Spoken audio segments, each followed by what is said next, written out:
नमस्कार, न्यूज 21 देख रहे हैं आप और मैं हूं आपके साथ अखिल। एक बार फिर से आज हाजिर हैं हरियाणा विधानसभा चुनाव में जो सियासी गर्माहट पैदा हुई है उस पर बहस करने के लिए। हरियाणा में इस समय विधानसभा चुनाव की तारीखों की घोषणा के बाद सियासी पारा बढ़ा हुआ है।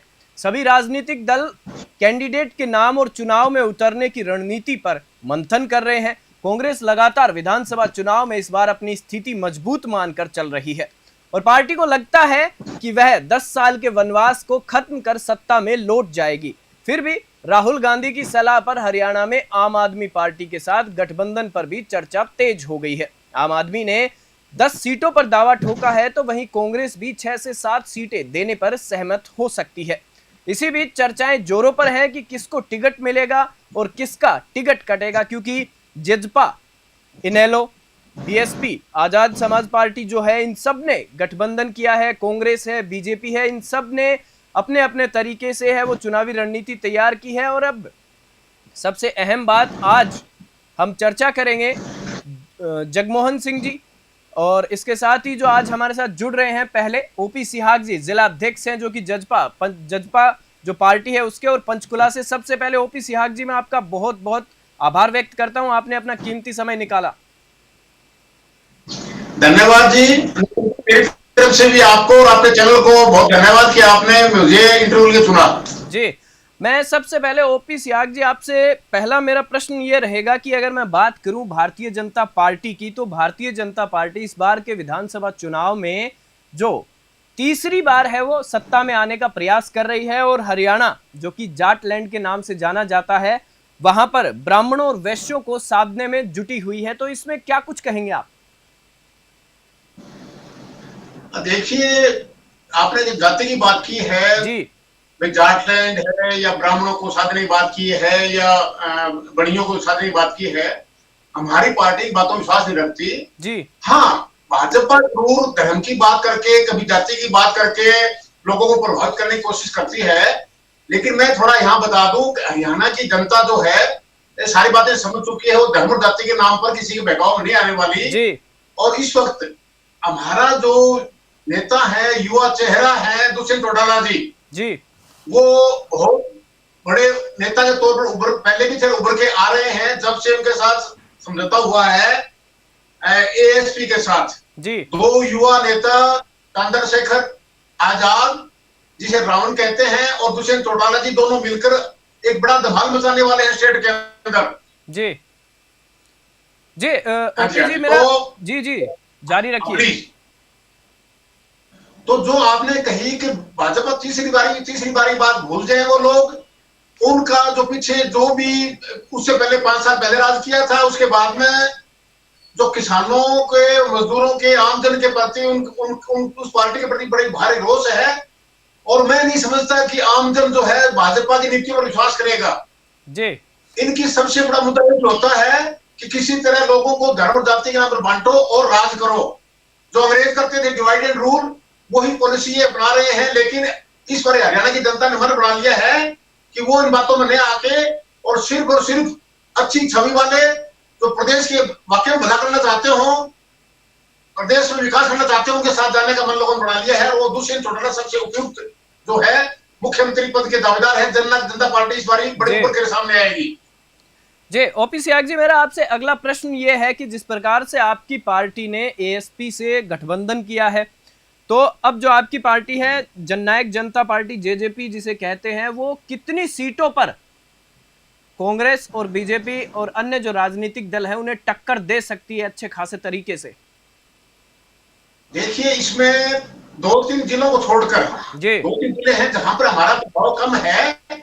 बाकी जो 20 जिले हैं वहां हर जगह टक्कर देगी उनको जी। और टक्कर ही नहीं, उनको पटकनी भी देगी।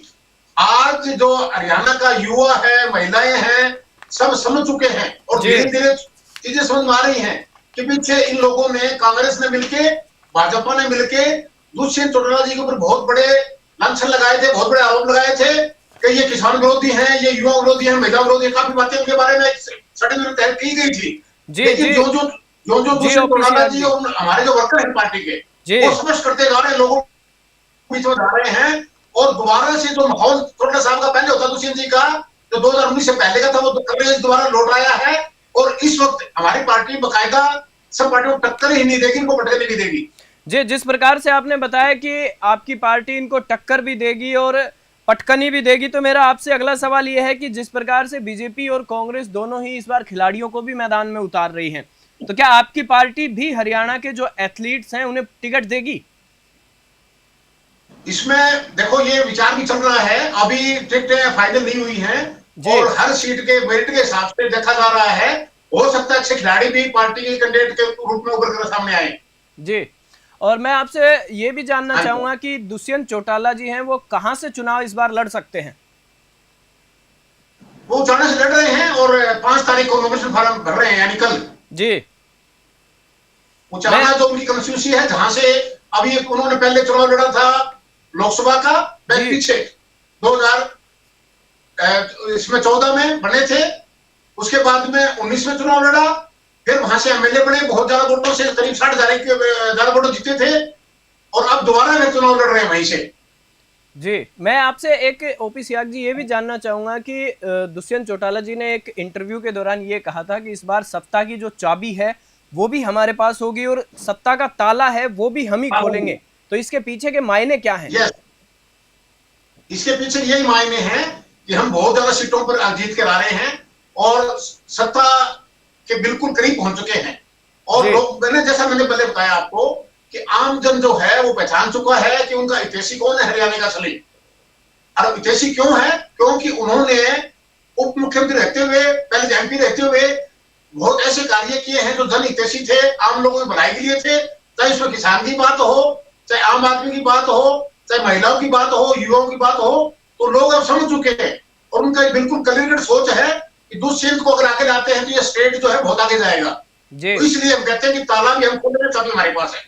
जी, जिस प्रकार से आपने बताया कि ताला चाबी की जो बात है, दुष्यंत चौटाला ने जो बात कही, और ओपी जी मैं आपसे ये भी जानना चाहूंगा कि पिछली बार आपकी पार्टी ने बीजेपी से गठबंधन किया था और आपने 10 सीटें जीती थी, तो मैं आपसे ये जानना चाहता हूं कि जिस प्रकार से आज के समय में जो अभी वर्तमान की अगर बात करें तो जिस प्रकार के हालात हैं हरियाणा की राजनीति में, तो पिछली बार जब बीजेपी से आपका जो गठबंधन था वो फैसला क्या आपका सही था या पार्टी से कोई चूक हुई? देखिए, चुनाव में गठबंधन नहीं था, थोड़ी सी मैं आपको करेक्ट करूं जी, गठबंधन बाद में हुआ था, चुनाव होने के बाद में, और वो वक्त वही बात बोल रहा हूं जी, जो लेकिन हालात ऐसे थे वो गठबंधन किया गया था। और एक चीज मैं बड़े दावे से कह सकता हूं कि सरकार के अंदर रहकर दुष्यंत जी ने जो काम करवाए स्टेट के हित में, आम जन के हित में, बहुत अच्छे करवाए, लेकिन कुल मिलाकर जिस ढंग से पार्टी बीजेपी के लोगों ने अंदर ही अंदर एक साजिश रचकर और इवन कांग्रेस के साथ मिलकर उनको बदनाम किया, उनके ऊपर तरह तरह के आरोप लगाए, भाई ये तो किसानों के विरोधी है, महिलाओं के विरोधी है, खिलाड़ियों के विरोधी, पता नहीं क्या क्या सारे जी। तब हम सोचते हैं कि हमारी बड़ी गलती थी, वो हमें उनके साथ नहीं जाना चाहिए था जी। और एक ये भी बात सामने है कि भूपेंद्र सिंह हुड्डा है, क्या अब कांग्रेस है वो कांग्रेस की तरफ से वो सीएम के जो चेहरे हैं, कांग्रेस से ये बात सामने आई है कि कांग्रेस उन्हें सीएम चेहरे के रूप में चुन सकती है, क्या कहेंगे इस पर? हाँ, देखिए वो उनकी पार्टी का मामला है, अंदरूनी मामला उनका है, लेकिन जो चर्चाएं आ रही हैं वहां पर 3 दावेदार है मुख्यमंत्री पद के जी, मुख्य रूप से, और तीनों एक दूसरे का गला काटने बैठे हैं जी। हमारी शैलजा है, सुरजेवाला है जी, और इधर भूपेंद्र सिंह हुड्डा जी। तो वो इतना ज्यादा उनके अंदर आपस में तनाव है, क्या कहें आपको, अंदर की बातें जो है बड़ी खतरनाक रूप से ले रही हैं, और वो चुनाव जो है डिक्लेयर होंगे, कैंडिडेट उनके डिक्लेयर होंगे, आप तब देखना कितना घमासान मचेगा और कांग्रेस को बनाने का काम करेंगे जी। मैं आपसे एक ये भी जानना चाहूंगा कि हरियाणा में पिछले 10 साल से बीजेपी की सत्ता है और एंटी इनकम्बेंसी, जाट किसान की नाराजगी के कारण बीजेपी इस बार कड़े मुकाबले में फंस गई है, तो बीजेपी है उसको फिर भी हैट्रिक की आस है कि हम एक बार फिर से हरियाणा में सरकार बनाएंगे। देखिए, कोई भी पार्टी है, हर कोई आस लगाती है, हर कोई बढ़ना चाहती है, सीएम बने, सरकार बनना चाहती है, हर पार्टी का अपना अपना ये रेखा होता है, चीज उसको यही कहेगा। लेकिन जो धरातल पर इस वक्त जो हालात हैं प्रदेश के अंदर, वो है कि बीजेपी 20-25 सीटों से ज्यादा क्रॉस नहीं कर पाएगी। आप सरकार बनाने की बात करें, ऐसा नहीं है बिल्कुल भी, लेकिन क्योंकि सारा मीडिया इनके पास है, पूरा धन शक्ति इनके पास है, हर तरह से मजबूत है, सीबीआई है और दूसरी एजेंसी है सारी। तो वो एक प्रचार ज्यादा कर रही है, लेकिन अगर धरातल पर देखो आप तो ऐसा कुछ नहीं है और बुरी तरह पिटेगी। जी, और ओपी जी, जिस प्रकार से आपकी पार्टी है जेजेपी, तो इस बार जेजेपी के प्रमुख मुद्दे क्या रहेंगे चुनाव में, कि किन मुद्दों को लेकर आप जनता के बीच में जाएंगे कि जनता आप पर भरोसा जताए? देखिए, एक सबसे बड़ा मुद्दा था युवाओं का, जी उनको रोजगार देने की बात थी। और पिछली सरकार में दुष्यंत चौटाला जी ने एक पास करवाया था, वहां से एक रेजोल्यूशन पास करवाया था, सरकार से बकायदा नोटिफिकेशन जारी करवाई थी जी कि हरियाणा के जो युवा हैं उनको 75% जो है प्राइवेट नौकरियों के अंदर भी आरक्षण उनका होना चाहिए। तो वो कहीं कोर्टों में जाकर अटक गए और उसका भी पीछे पता चला है कि उसमें कहीं न कहीं कुछ लोगों का हाथ था जो सरकार में थे। तो सबसे बड़ा मुद्दा रहेगा हमारा कि युवा जो हमारे हैं प्रदेश के, वो कैसे सबल बने, कैसे आगे बढ़े, कैसे उनको रोजगार मिले। दूसरा हमारा मुद्दा होगा किसानों का। जी किसान जो है उनको पूरा हक मिले, उनका अपना जो मेहनत करते हैं फसलों की पूरी दाम मिले। और साथ में जो, हालांकि हमारा भी जो मैनिफेस्टो तैयार हो रहा है, लेकिन कुछ चीजें हमारी बात आई हैं, उनमें है कि अगर किसान की फसल किसी वजह से, प्राकृतिक आपदा से या किसी दूसरी वजह से खराब होती है, तो 25,000 रुपए पर एकड़ देने का हम आगे प्रोजेक्ट रख रहे हैं। और एक और बता दूं आपको मैं, जिस जननायक की सोच पर हमारी जननायक जनता पार्टी बनी है, तो देवलाल सरदेव तो देवलाल के नाम पर, उन्होंने ही हरियाणा के अंदर सबसे पहले 77 की जो सरकार बनी थी, 400 रुपए प्रति एकड़ के हिसाब से मुआवजा जारी किया था फसल खराबे पर सारे देश में सबसे पहले। और उसी नीति पर चलते हुए दुष्यंत चौटाला जी और हमारी पार्टी ने डिसाइड किया है अभी ये कि 25,000 रुपए हमें मुआवजा दें। तो किसानों की बात होगी, साथ में महिलाओं की, और व्यापारी कर्मचारी जो आम लोग हैं उनके हितों के लिए काम करेंगे और सिर्फ और सिर्फ सेवा काम करेंगे। तो ये एजेंडे हमारे होंगे, इस पर चल के हम आगे बढ़ेंगे अपना अपना। और साथ में हमारा जो मैनिफेस्टो है जिसमें बहुत से मुद्दे हैं, इसमें एक मुद्दा और भी है कि जो सिक्योरिटी होती है, जिस तरह ट्रैक्टर का जो रजिस्ट्रेशन फीस थी वो सारा जो देवलाल ने माफ किया था। अब जो सिक्योरिटी है, जो घर घर में एक दो सिक्योरिटी ये है सारी, जिसमें यूथ, स्टूडेंट्स, लड़कियां सब यूज करते हैं, तो उसकी रजिस्ट्रेशन फीस भी हमारा ये अभी उसको माफ की जाए। तो ये बाकी कुछ जो और चीजें हमारी हैं, मेरे पास तैयार हो रहा है, बकायदा कमेटी बनी हुई है, जो चीजें आएंगी वो सारी हम बता देंगे चुनाव से पहले। जी, मेरा आपसे एक आखिरी सवाल हो रहा है ओपी सिहाग जी, कि गठबंधन हुआ है आपकी पार्टी का, तो कितनी सीटों पर आपको जीत की उम्मीद है इस बार? देखिए, सत्ता मिलेगी 90 सीटों में से, जिसकी 40 सीटें आएंगी उसको राज प्राप्त होगा। तो हम मांगे चल रहे दोनों पार्टियां 50 से ऊपर सीटें जीतेंगी जी, और दोनों पार्टी सरकार बनाएंगी, दोनों युवा नेता हैं। तो ये हमारी उम्मीद है और हमें पूरी उम्मीद है कि यहाँ का जो आमजन है, पब्लिक है, वोटर है, वो धीरे धीरे समझ रहा है कि उनका हितैषी कौन हो सकता है।